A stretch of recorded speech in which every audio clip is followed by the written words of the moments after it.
So today I have an amazing conversation with Kirk DeSoto, better known as the crypto therapist within the NFT music circles. We're going to discuss the evolution of the music industry and where NFTs fit into it.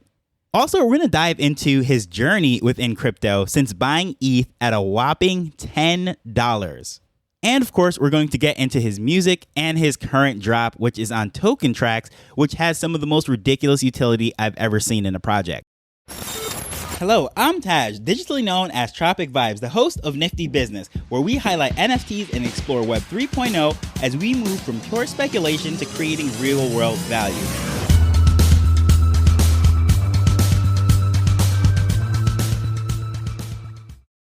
So as I'm about to dive into this conversation, I just want to make a couple announcements. Number one, the Nifty Business Week newsletter has relaunched.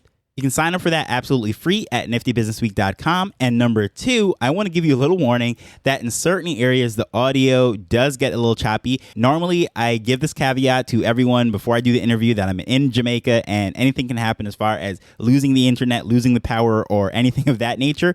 And guess what happened? A transformer blew up down the road and I ended up losing the conversation probably halfway through in the middle. So I had to record the second half of the interview with Kirk a few hours later, once the power and everything was restored in the area and I was able to get back up. And at that time, he had actually left the location where he was recording and it wasn't as quiet. However, the information was incredibly interesting. So I included all of that in there, even though some areas had a little bit of background noise. So in order to fix that, I ended up using this noise removal software that kind of made the track sound a little bit funky. But depending on certain areas, you're going to hear some of Kirk's words actually chop off a little bit towards the end. I tried everything to absolutely save that. But again, great information, great conversation, and I just want to get that out to you. So let's get to that right now. Thank you for coming on. Absolutely. Thank you for having me. So the first time I actually found out about you was through that Shirley Lowe song. I've spoken about that on the show before because I thought it was one of the funniest things that I've seen since I came into Web3. So I just want to say thank you for that before I even get into all of the conversations about your music and how you came into Web3. Thank you. Yeah, it's definitely a funny story. It's kind of, I guess, somewhere in the middle of the timeline, but I entered the Web3 space as a musician back in around August timeframe of 2022. And I hadn't been doing music for many years. I got fed up with Web 1 when I was doing that. So I hadn't really written any music or anything for many years. And then Web3 kind of brought me back into music. I'm like, okay, I got to get back to writing. So I decided to write a new song. And I'm like, okay, what can I write about? And I thought just being in the space, right? You want to give some kind of a tribute to Web3. But I'm like, a lot of people have written about songs about metaverse and all these other things. So I'm like, I don't want to just do the same old thing. So for people that might not know, there's this account on Twitter who always pops up in all these big spaces. It used to come into a lot of the bigger music spaces back in the day. And this account called Shirley Lowe, she would just sit there and listen, never come up to speak. Everyone's just saying, is she real? Is she a bot? Is she just a data mining service? What's going on? Nobody really knew. But then you'd hear stories like people would say, oh no, I knew somebody that had actually spoken to her and she used to come up in spaces and all this stuff. It's always 3 or 4 degrees of separation. It was never like, yes, I directly spoke to her. So it became like this alien or Bigfoot or whatever, like these crazy lore, about is she real? Is she not? So I'm like, that I think would be funny and cool to write a song about Shirley Lowe. So yeah, I wrote a song called Shirley Lowe and put it out as basically an airdrop to my original holders. And then made a few extra copies, list them for sale on OpenSea, just so more people could have access and stuff if they wanted it. The song it's funny, it's goofy, but it's kind of like a love song about this guy's on Twitter and he falls in love with this PFP that he sees all the time in every space he's in. And then people are telling him, oh, she's real. And other people say, oh no, she's a bot. So he's torn by the whole thing, but still has this love for her or whatever. It's funny. It's part of the culture and it's really cool. And a little kind of side note with that. And this was like my first real introduction with Chantel Lane for people who don't know. She's also massively famous in Web 2. He's now in Web 3.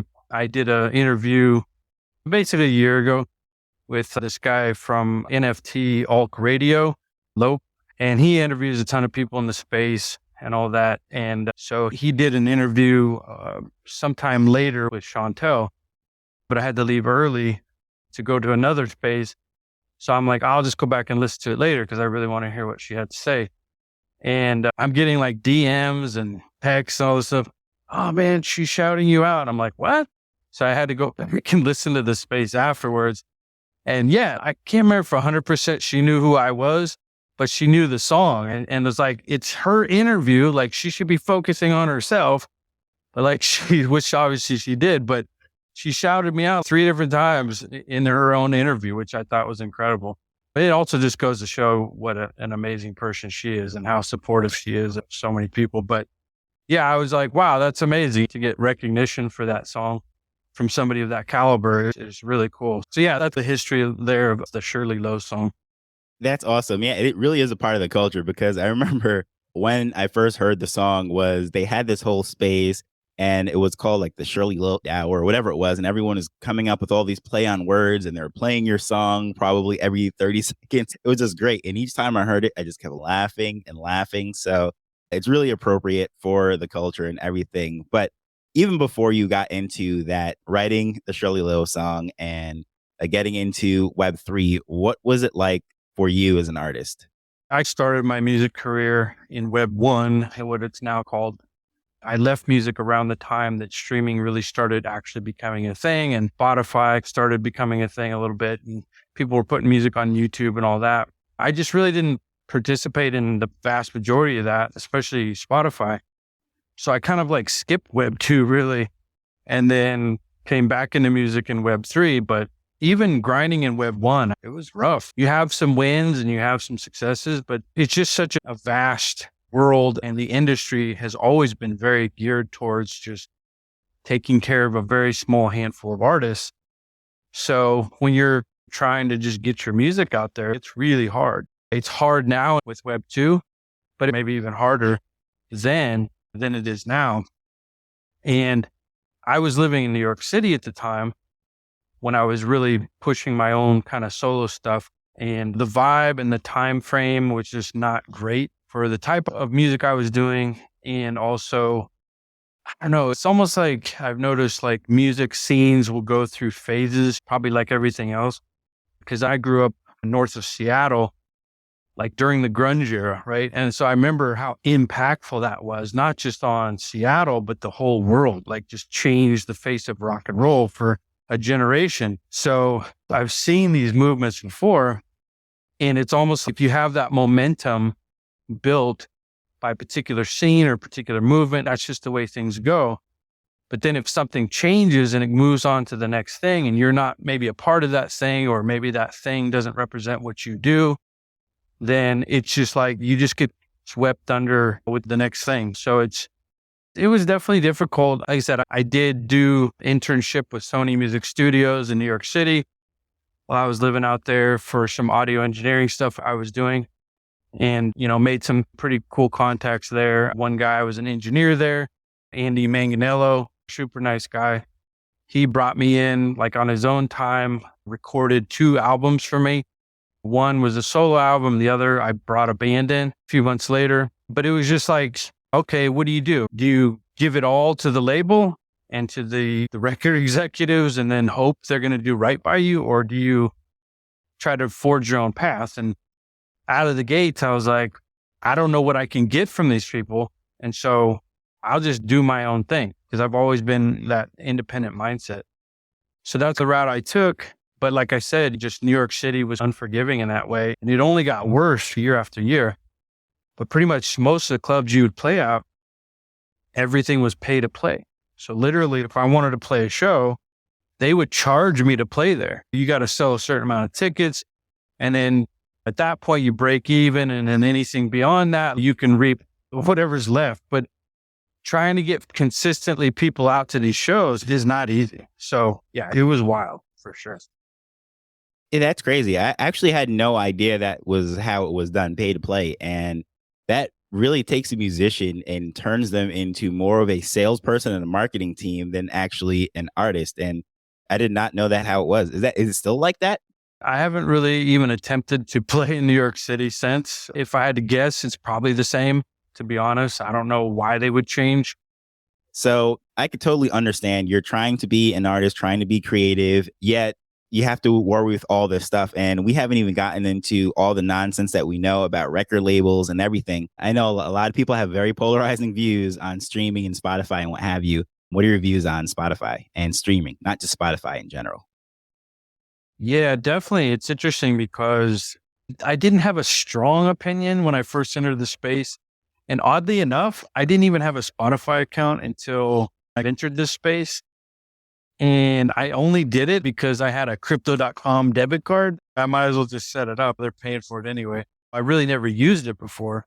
And like I said, I was out of music around the time it really started becoming a thing and prominence. So I really didn't have experience with it. So when I came into this space, it was a hot topic and still is really. I asked a lot of other people what they think. Most people I've found in this space don't have a super neutral position on it.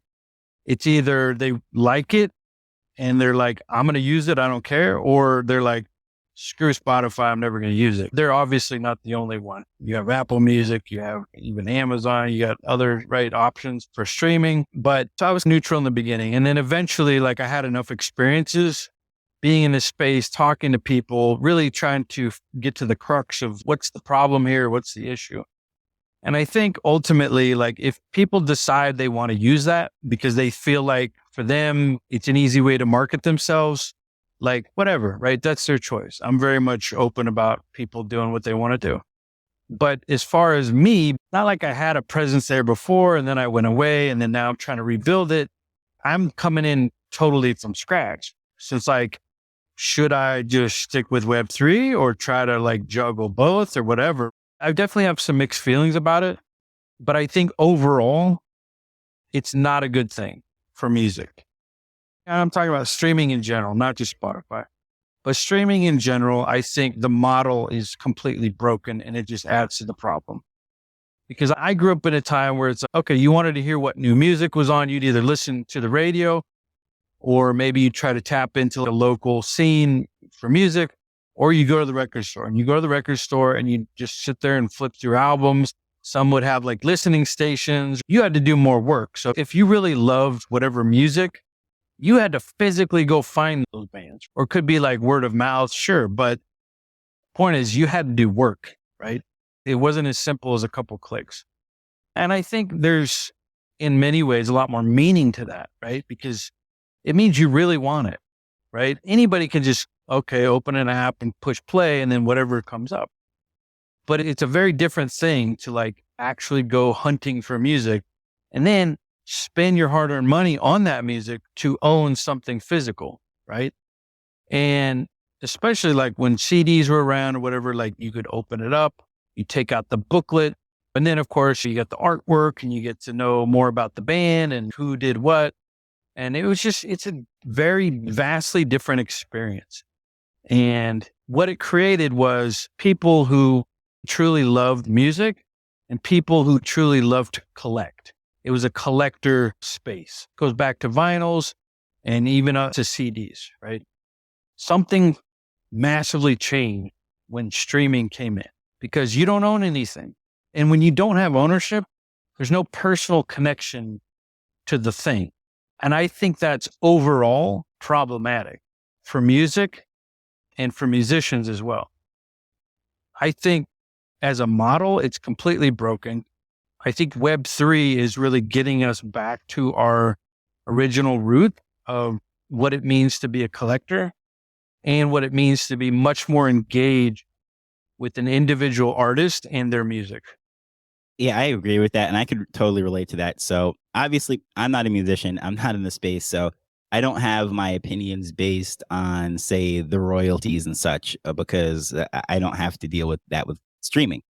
However, you touched a lot of things that I can really relate to. Number one, the whole discoverability. For a lot of my life, I couldn't afford most of the music. So I had a friend that was the biggest music head that I knew, and he would get all the CDs and we would go to his house. We would listen to his music. And that was a social experience. The community came together at his house because he had a good system, had the music. And a lot of the artists that I knew from the late 90s, early 2000s was through him. And the interesting thing, I thought when I was in high school and college, when iTunes popped up and everything, I was like, man, this really ruined albums and like the full story and all those gems that people defined. And now it's all about the singles. Then we get to streaming, as you just touched, and no one really has that ownership. And it's like you listen to a song for 30 seconds, you go on to the next one, and then you skip through. And I always found, I don't know if this is most people, but I find that I have to listen to an album, I would say, on repeat for a week before I get a feel of it. And then I would give an opinion. Someone would ask me like the day of an album came out, like, hey, what do you think of this? And I was like, I don't know yet. And I don't think that really happens within the streaming world. So I totally agree with a lot of what you said. And it's not just from an artist standpoint. I think it really did break down a lot of the experience as a listener. And I am excited for collecting in Web3 and this whole quote unquote NFT music. I know it's just the format and not the genre, but the collecting of it and the experience of having spaces and speaking about it, I think it really brings me back to those days, late 90s, early 2000s. Yeah, absolutely. And before even streaming, it was like you had to deal with labels.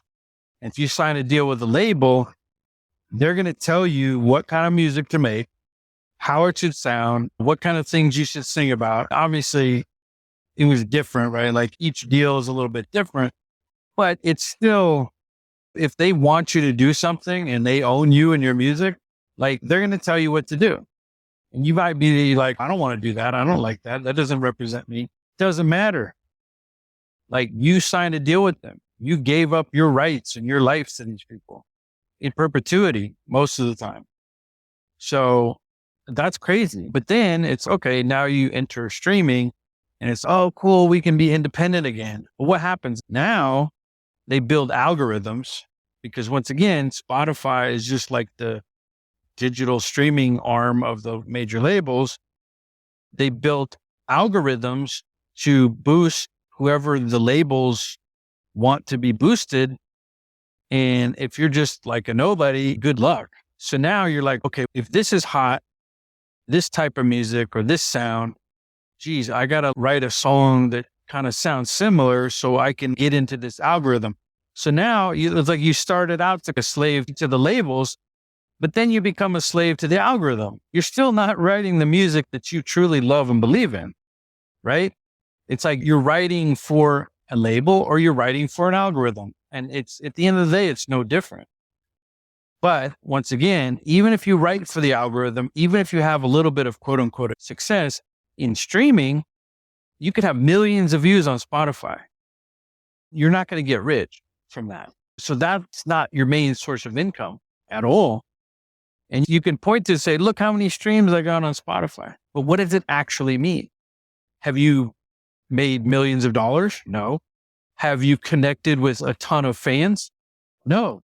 It's really cool because the people that I'm seeing doing it and finding the most success, even during this bear market, are the musicians like you mentioned earlier, Violetta, Sammy Arriaga, of course. Then we have Spidey Wi-Fi, and they are just constantly grinding. It reminds me of the old-fashioned way of guys selling CDs out of trunks. The way they're hopping on spaces, they're in everything.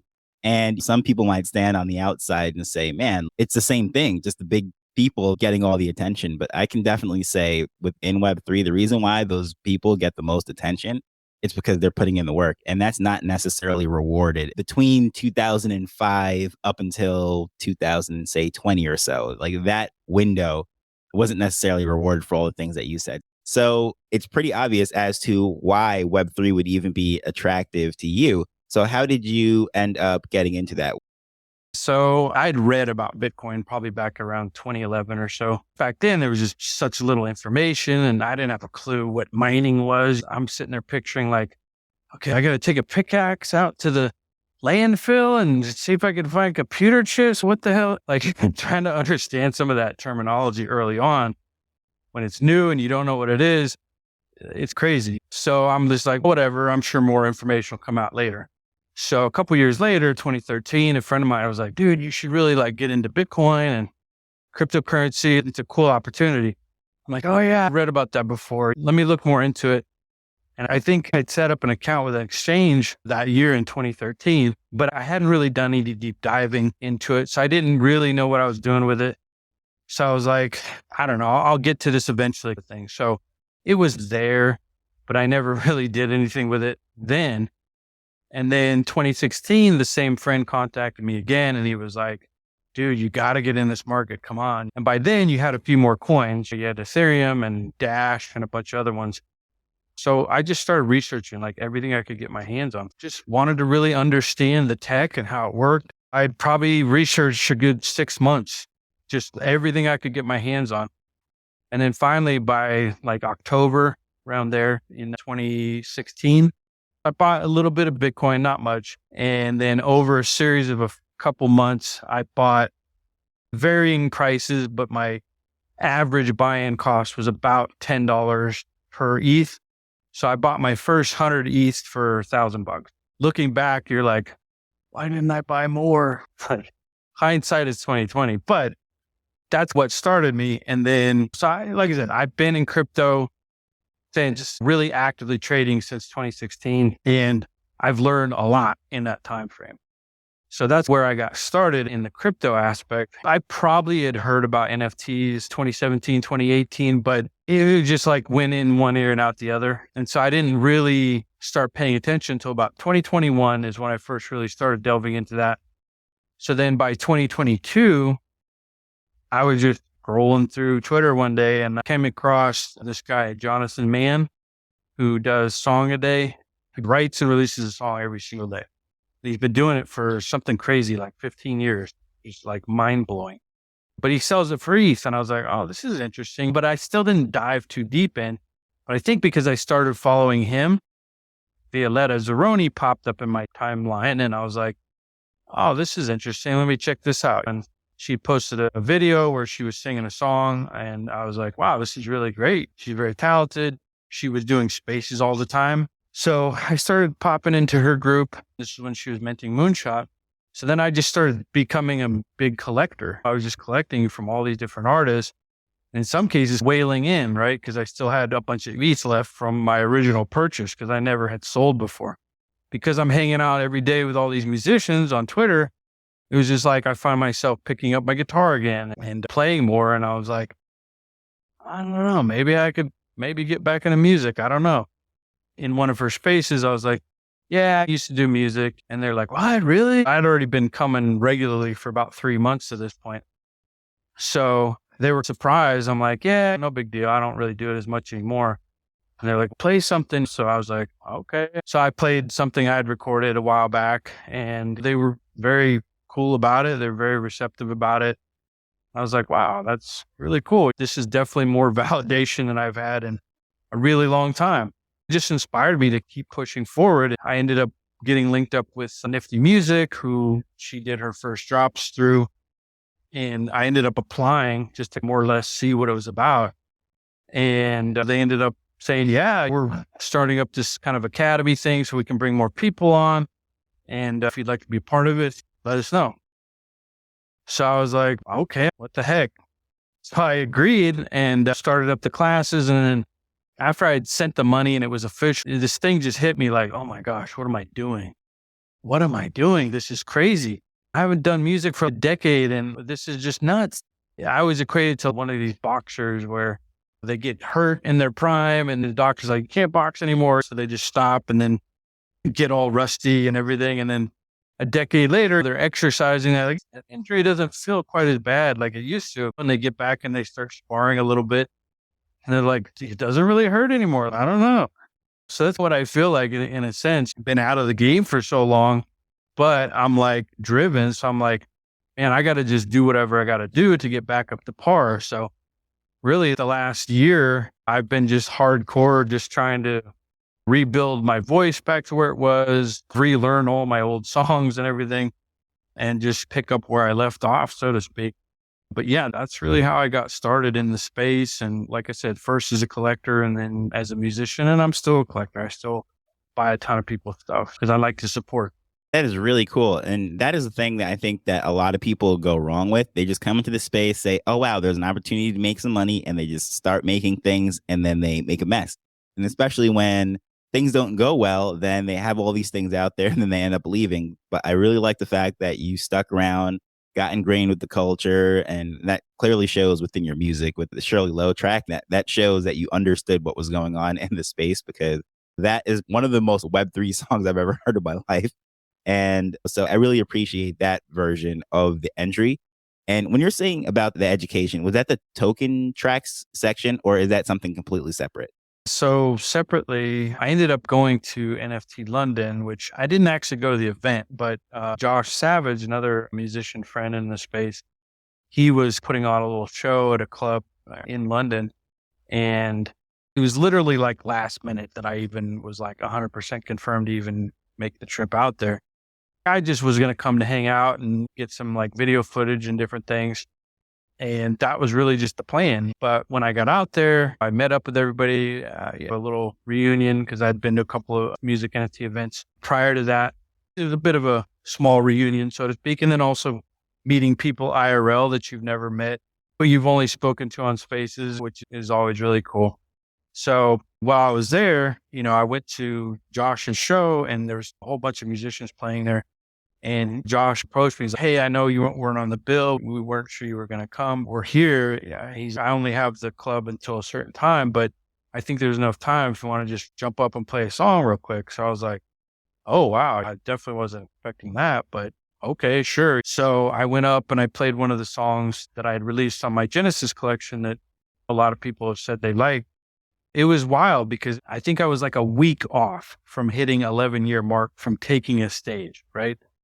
So obviously I'm like nervous. I just tuned it out the best I could and just got up there and played my song. And it was wild because I had a whole crowd of people singing back to me my own song. It was just mind blowing. And I'm sitting there going, keep together, keep together, keep together.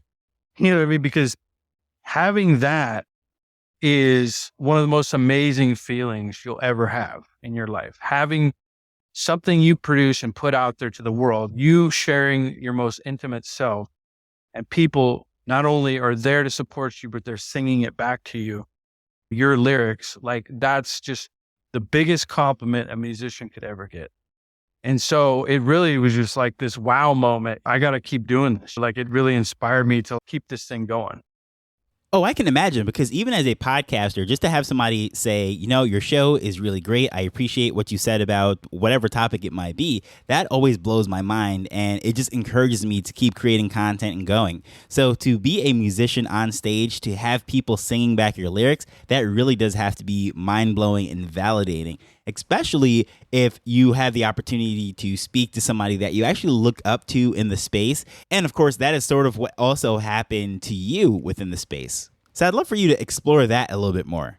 While I was at that show, when I played that show in London, it's funny because Tommy D, the producer, was there and he watched the show. He heard me perform and all that.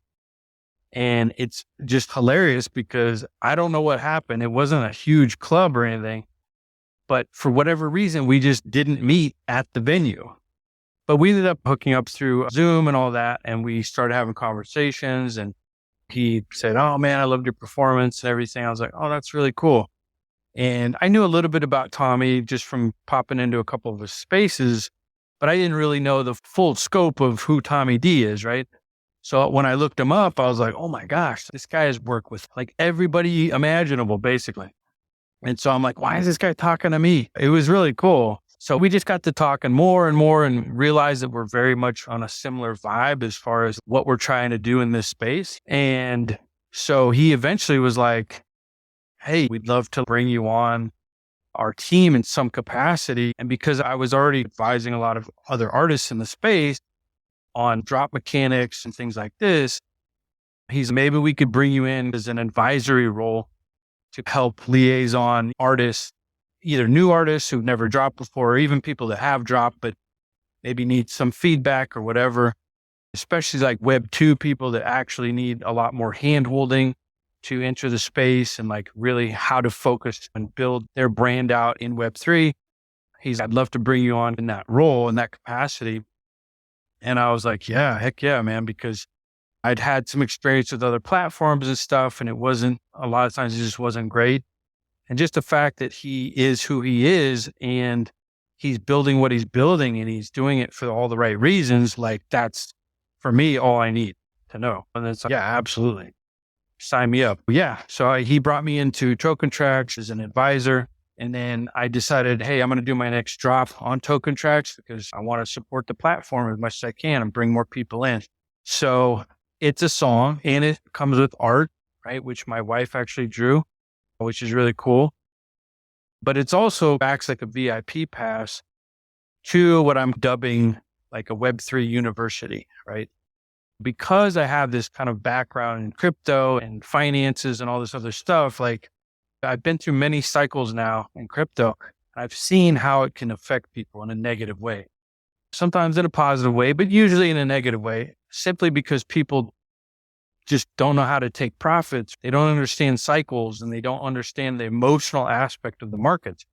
So I've experienced all this myself and I know what people go through because I've lived it, but I've also learned from it, right? So I'm like, let me do something nobody's done before in this space, at least in the musician's realm, right? So my project is not only going to be about the music and about the art, but it's also going to be about markets and blockchain technology and tokenomics and cryptocurrency and psychology and cycles and all these other aspects. Let me teach people what I've learned over the last decade, right? There's a whole tier structure to my project. So just holding one NFT alone will get you access to what I'm calling the crypto therapy group, which is basically going to be access to these Zoom calls. I'm going to be doing lectures probably once a month, and then we'll have other Q&A sessions and other tech support type sessions, whatever, throughout the other days in the month. So teach people really how to properly interface with this space and teach people about security, right? So they don't get hacked or they have a best practices checklist or here's what not to do, right? And here's why you don't want to do it like this. You want to make better decisions as far as investments.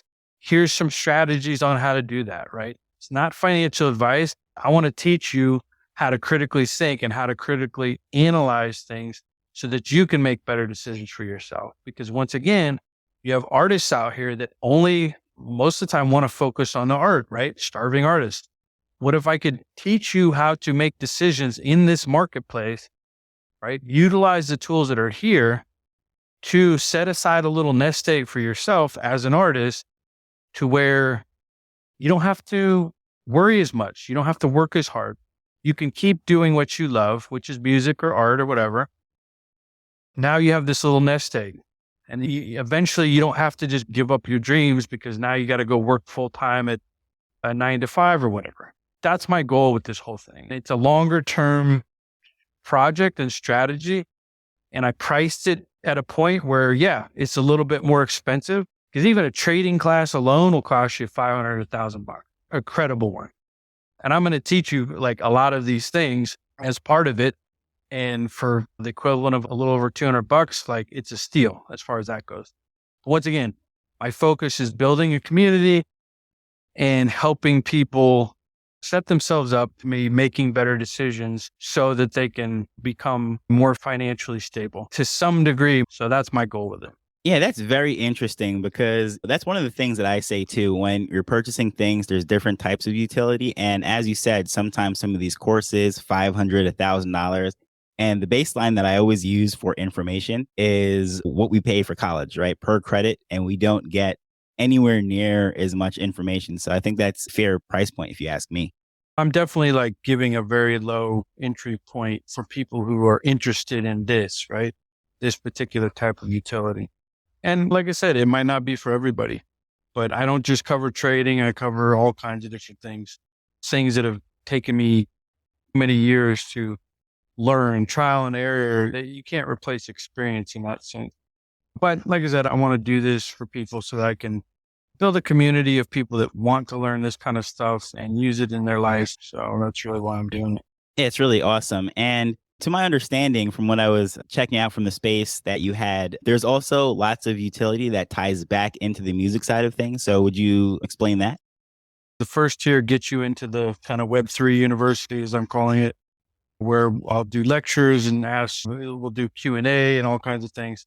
The second tier gets you that plus private Zoom calls with me. Let's say you want to drop a project and you want somebody to review it for you or break it down, just challenge you on it, really, that's a great opportunity for people to have some direct time with me. If you want to go a little bit bigger and do the third tier, you get 3 NFTs. It gives you everything from previous, but you also get more time with me and more in depth for whatever your project is you're building or whatever. And then also you get the cover art. I'll do prints for the cover art and I'll ship it to your house free of charge. And then if you want to go crazy, if you want to go real big, I have 2 tiers for that. So kind of like the first person to attain, tier 4, and it's provable on the blockchain. Boom, you get that tier 4. And the same with tier 5. And tier 4 is everything before that, right? All the other tiers before that, plus you get a custom song written by me to you. It's probably going to be like an acoustic song. It'll be a 1-of-1 airdrop to you. That's claimable once every calendar year. And then you have tier 5, which is everything before that, including a custom song, but also an in-person concert, private show. Say you got a birthday party or you got friends coming in from all over the place or whatever, and you want some music entertainment. I'll fly to you.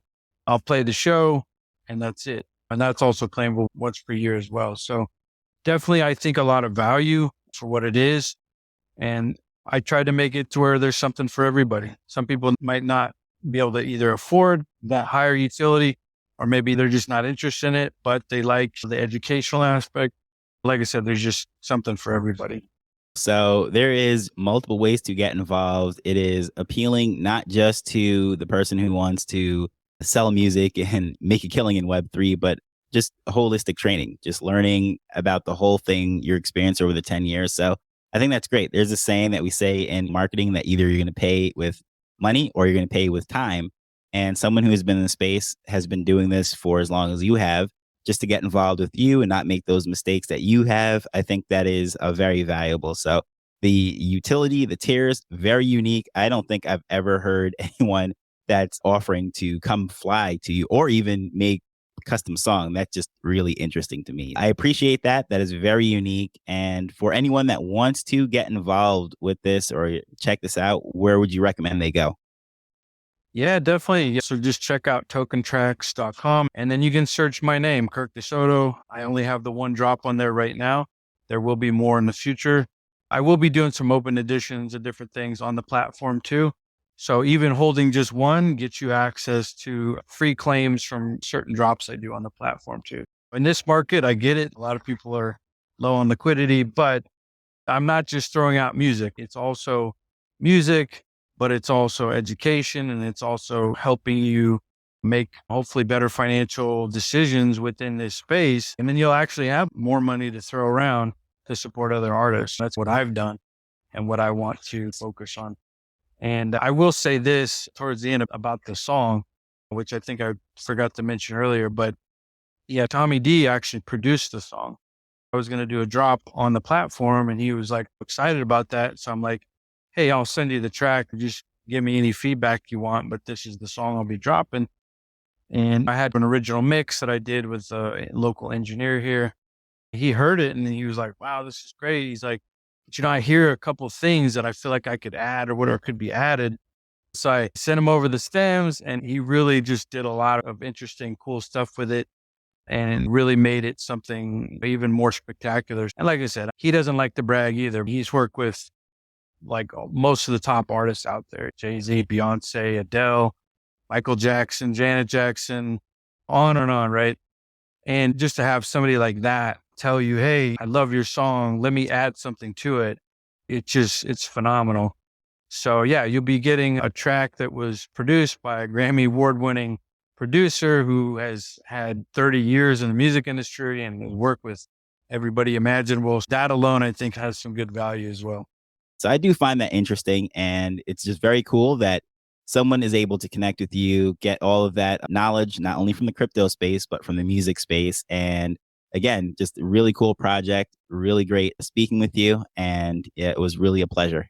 Definitely. I appreciate you having me on. This is fun. And keep doing what you're doing because we need more of this. We need more people out there highlighting artists and telling the story because there's so many other people trapped in this same kind of loop of, I got to please the label. I got to please an algorithm. It's no, there's another way to do this, right? Maybe you're not going to have 1 million fans, but you might have, you might over time build up 100 true fans. And that in many ways is more valuable than 10 million streams on Spotify or whatever. So definitely appreciate what you're doing. And thanks again for having me on. So hopefully you appreciated that conversation. It went a little bit longer than I had planned to go. However, as I said, with the power going out, that transformer blowing up the road, we ended up coming back and recording this. And that's why the conversation steered a little bit. However, it was just all information that I wanted to share still anyways. But Token Tracks is spelled TokenTraxx.com. And that was sort of cut off with the background noise and what have you, but it's tokentracks.com. That is where this is. And of course, in the show notes, I'm going to have Kirk's Twitter, also the link directly to that drop on Token Tracks. You can check that out. But I would love to hear your thoughts on this episode. Of course, going into the business side of music and how it ties into Web3 and everything, I thought it was just very informational and valuable. And just to show you that there's different ways to present this stuff, providing utility using this technology. This is an interesting business model. So I'm excited to see where this goes, and I hope you found it valuable. But as usual, I just want to thank you for taking time to listen to this as we're learning and building Web3 together. So until next time, later. The Nifty Business Show is not investment advice. It provides insights and information within the space. As with anything, please do your own research before making a decision whether you're making an investment or a purchase.